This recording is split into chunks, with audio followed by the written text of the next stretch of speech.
দেশে আর কোনো নিউজ নাই ওদের জন্য।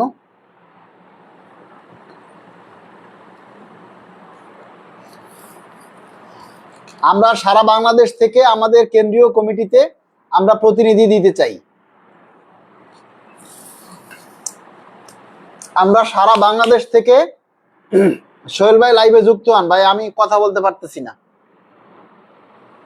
মাথায় আবার চাপ পড়তেছে। আগামী 7ই আগস্ট বাংলাদেশ সরকারি কর্মকর্তা কর্মচারী কল্যাণ সমিতির কেন্দ্রীয় কাউন্সিল, আমরা এতদিন যে আন্দোলন সংগ্রাম করেছি আমাদের আহ্বায়ক কমিটি দিয়ে, এখন আমরা সারা দেশ থেকে প্রতিনিধি নিয়ে আমরা একটা কেন্দ্রীয় কমিটি করতেছি। সেই কেন্দ্রীয় কমিটির মাধ্যমেই আমরা সরকারি কর্মচারীদের ন্যায্য দাবি দেওয়ার কথাগুলি আমরা সরকারের কাছে তুলে ধরব। এজন্য আগামী 7ই আগস্ট জাতীয় প্রেস ক্লাবে আপনার আমাদের এই কাউন্সিল অনুষ্ঠিত হবে এবং পে স্কেলের দাবি নিয়েও আলোচনা হবে। আপনারা যারা ঢাকা শহরে আছেন, আপনারা যারা বিভিন্ন জায়গায় আছেন, সবাইকে আমরা দাওয়াত দিচ্ছি আগামী 7ই আগস্ট আপনারা জাতীয় প্রেস ক্লাবে চলে আসেন কাউন্সিল এবং দ্রুত প্রজ্ঞাপন জারির দাবিতে।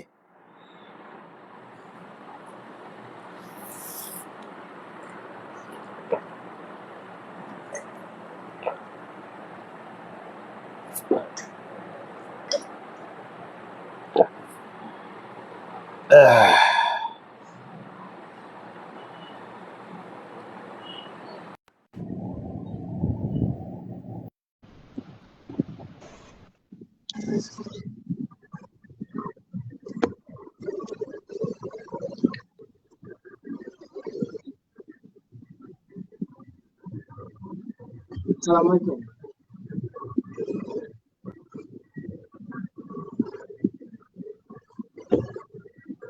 সোহেল ভাই। হ্যাঁ ভাই, শুনতেছি, বলেন। কাউন্সিল নিয়ে বলেন, কথা বলেন। ধন্যবাদ মালিক ভাই। রাজন চন্দ্র দাস দাদা, শ্রদ্ধেয় ভাই, সকল সংগঠনকে ঐক্যবদ্ধ হয়ে দাবি জোরালো করতে হবে। ধন্যবাদ, আপনার কথা আমি একমত। ধন্যবাদ মালিক ভাই। আজকের বিষয় কি? কোনো বিষয় নাই, আমরা মানুষ বেশি অতিষ্ঠ হয়ে গেছে। আমরা মানুষকে শুধু এতটুকুই, কর্মচারীদেরকে আমাদের কল্যাণ সমিতির পক্ষ থেকে এতটুকুই সান্ত্বনা দিতে চাই যে দেখেন, জাতীয় বাজেট অধিবেশনে এবং মহান সংসদে পে স্কেলের ঘোষণা হয়েছে। সচিবালয়ের কোনো বারিন্দায় বসে পে স্কেলের ঘোষণা হয় নাই। সুতরাং 6 মাস পরেও যদি পে স্কেলের গেজেট হয়, আমরা 1 জুলাই 2026 থেকে বকেয়া সহ পে স্কেলের সুযোগ সুবিধা পাবো। 300% গ্যারান্টি দিলাম। এখন হয়তো সরকারি প্রসিডিউর এটা সম্পন্ন করতে একটু সময় লাগতেছে, গেজেট হতে যদি একটু দেরি হতে পারে, কিন্তু আমরা দ্রুত প্রজ্ঞাপন চাই, দ্রুত প্রজ্ঞাপনের দাবি করি। এই দাবিটা মানুষ করে না, সবাই শুধু হতাশ হয়ে যাচ্ছে। কিন্তু আমরা যদি 1 লক্ষ কর্মচারীও এই দ্রুত পে স্কেলের দাবিতে একসাথে আওয়াজ তুলি সোশ্যাল মিডিয়ায়, তাহলে সেটা বিশাল একটা ভাইরাল হয়। কিন্তু সেই কাজটা আমরা কেউ করি না, সবাই শুধু আমরা সরকারকে দোষারোপ করি। আমরা এইটা করি সেইটা করি, পে স্কেল হবে না, IMF বাধা দিকে, অমুকে এইটা করছে সেইটা করছে, এত কিছু করছে। আরে ভাই, আমরা আপনাদেরকে বলতেছি অনলাইন মিডিয়া নিউজ গুলো আপনারা দেখেন কেন দেখেন? আমরা যে নিউজগুলো, আমরা যে কথাগুলি বলি, এগুলি আপনারা প্রচার করেন না। আমরা আপনাদের দাবির কথা বলি, এগুলি আপনারা প্রচার করেন না। আপনারা অনলাইন নিউজ শুনে লাফালাফি করেন। আরে অনলাইন নিউজ আর ফেসবুকের মধ্যে তফাৎটা কি? ওরা একই নিউজকে বিভিন্ন ভাবে ঘন্টায় ঘন্টায় হেডলাইন চেঞ্জ করে মানুষকে বিভ্রান্ত করছে, কর্মচারীদেরকে বিভ্রান্ত করছে।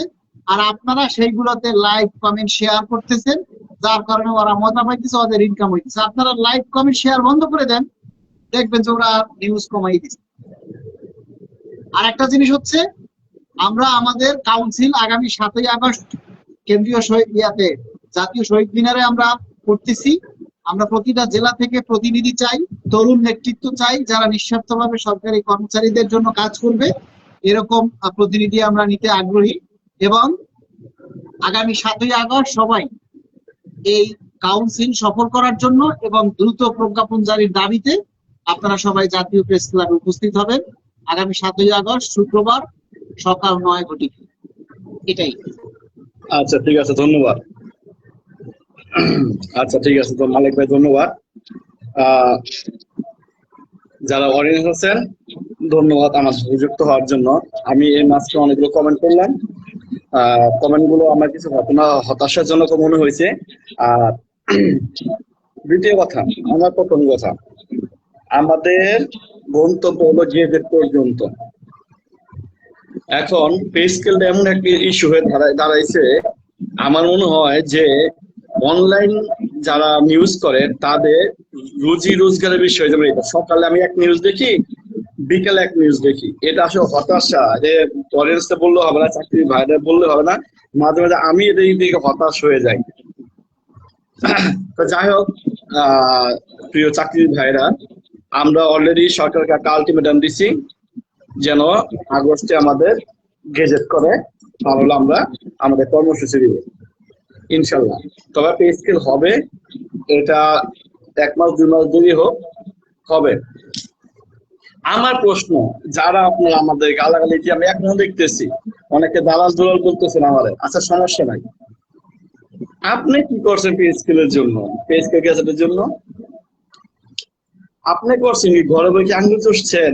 ঢাকা প্রোগ্রাম দিলে যান না কেন? সেদিন ঐক্য পরিষদ, সমন্বয় পরিষদ তারা সংবাদ সম্মেলন দিছে, কয়জন গেছেন? কয়জন গেছেন বলেন? মাহমুদ হাসান মাহমুদ ভাই ওনার একটা সংবাদ সম্মেলন দিছে, কয়জন গেছেন? ঘরে চুরি করে বসে রয়েছেন, কয়জন নামেন রাস্তায় আন্দোলনের কথা বলেন, কয়জন গেছেন ওই জায়গা? যখন কোনো প্রোগ্রাম দেই তখন তো একটা লোক আসেন না, সেটা বলেন। শুধু বলেন আন্দোলন, আমরা একটা প্রোগ্রাম দিলে আপনারা কেউ আসবেন না, কেউ আসবে না। আপনারা কেন? একটা মিডিয়া যদি ফেসবুকের মাধ্যমে এত গরম হতে পারে, তা আপনি কেন গরম হতে পারেন না? আপনি কি ফেসবুক নাই, আপনি গরম করেন? আপনিও গরম করেন, যেহেতু আপনার ফেসবুক আছে। তারা অনলাইন মিডিয়া যখন করতে পারে, আপনিও করেন। কয়জন আজ পর্যন্ত পে স্কেল চাই, পে স্কেল চাই একটা আলটিমেটাম দিয়ে একটা পোস্ট দিচ্ছেন? কয়জন কথা বলছেন বলেন? আপনাদের এক একজনের ফ্রেন্ড লিস্টে কমপক্ষে 500-700 লোক আছে, 5,000-7,000 লোক আছে যারা আমাদের কমেন্টস করতেছেন। আপনি কি করছেন বলেন? আপনারা কিছুই করেন না। আপনারা পারেন শুধু মানুষের ভুল ধরতে, আপনারা পারেন মানুষের দুর্বলতা খুঁজতে, একজন লোক কথা বললে তাকে থামিয়ে দিতে। আপনি কি করছেন রে ভাই? 7 তারিখে প্রোগ্রাম দিতে, আমরা এখানে পে স্কেলের বিষয়ে কথা বলবো, আসেন দেখি। আসবেন না। যারা এই প্রোগ্রাম দেয়, যে কোনো সংগঠন প্রোগ্রাম দেয়, আপনার ঘরে আঙ্গুল চষে একজনে কিন্তু আসেন না। কিন্তু সুবিধার সময় কেন পাই না, কেন দেন না, কেন, এটা কেমন হবে? যদি কোনো কিছু আপনি না করেন, আপনি জন্য কোনো প্রচার না করেন, আপনি দাবি না করেন, তাহলে আপনার পে স্কেল চাওয়ার কোনো অধিকার নাই। আজ পর্যন্ত কোন প্রোগ্রামে আপনি গেছেন বলেন তো? কোন প্রোগ্রাম সফল করছেন বলেন তো? আজকে ফেসবুকে কয়টা পোস্ট দিচ্ছেন বলেন? সবচেয়ে বড় কথা কি, আমাদের ফেসবুকে যারা আমাদের পে স্কেলে নেগেটিভ নিউজ করে, আপনার তাদের শেয়ার করে তারা কি করেন, তাদের আরো উঠিয়ে দেন। আলমগীর কবি, পে স্কেল দেরি হবে, আপনার ভিউ ব্যবসা হবে। হ্যাঁ, গুড গুড। আপনার মতে অকৃতজ্ঞ আছে তো? আপনি কি করছেন পে স্কেল নিয়ে? ঘরে ঘুরে চুরি আছে না, চুরি করে বসে থাকেন, তাহলে ঠিক হবে। কথা বুঝতে পারছেন? আমরা, আপনি বলেন যে ধর্মঘট ডাকবেন, আজকে যদি আমরা বলি যে 1 ঘন্টা কর্মবিরতি দেন, আপনি দিবেন? দিবেন না। আপনি কি আপনার অফিসারের চামচামি করবেন? আপনার অফিসার চামচামি করবেন। আর যারা পে স্কেল নিয়ে নেগেটিভ করতে পারে, সব শালার ঘুষখোর। কথা বুঝতে পারছেন? পে স্কেল হবে ইনশাল্লাহ, আমরা আগস্টের ভিতরে গেজেট করি এবং আমরা ইনশাল্লাহ আদায় করবো এবং শান্তিপূর্ণভাবে আদায় করবো। আপনারা আমাদের পাশে থাকেন। কোনো প্রোগ্রাম দিলে, যে কোনো সংগঠন ঢাকায় কোনো প্রোগ্রাম দিলে, সবাই ওই জায়গায় উপস্থিত হয়ে, কথা বুঝছেন? আপনি ওই জায়গায় উপস্থিত থাইকে আপনার দাবিটা ওই যে প্রেস ক্লাবের সামনে দাঁড়ায়া বললেন যে আমি আমার চাই। কথা বুঝতে পারছেন? শুধু ফেসবুকে বসে একজন লোক একটা কষ্ট করতেছে, হ্যাঁ, তার নিয়ে বাজে কমেন্ট করেন না। এই লোকটারও পরিশ্রম করতে হয়, সবকিছু আপনারা খাওয়াই দিবে না। কথা বুঝেন নাই? খাওয়াই দিবে না কেউ। এখন দ্বিতীয় কথায় আছি, আমি মালিক ভাই কিছু আগে কমেন্ট করছিলাম আমাদের পে স্কেল নিয়ে সিডিপি সব বাংলাদেশের সব অনেক সংস্থা কথা বলছে, একমাত্র ইন্টারন্যাশনাল সংস্থা বাধা ছিল। ইন্টারন্যাশনাল কথা হয়েছে, তার মানে আমরা কত ভাগ্যবান, আমাদের পে স্কেল নিয়ে আন্তর্জাতিক ভাবে আলোচনা হইতেছে। এটা অনেক পাওয়া না।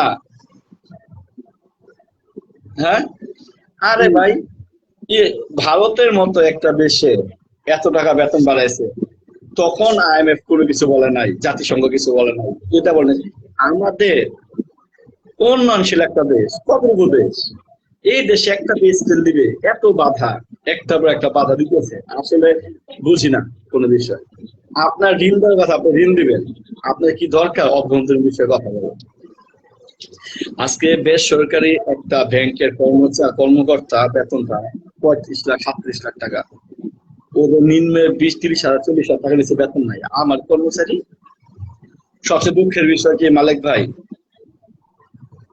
আমাদের সচিবরা তাদের গাড়ি মেনটেন্যান্সের জন্য 1 মাসে 50,000 টাকা পায় ভাতা, আপনি জানেন। আর আমরা 3 মাসের বেতনও 50,000 টাকা হয় না। তার মানে আমরা পরিবার নিয়ে 3 মাসে যতটুকু চলি, তারা গাড়ি পিছিয়ে 50,000 টাকা, এত টাকা ভাঙে। কত বৈষম্য শিকার আমরা। এই কথাটা IMF কখন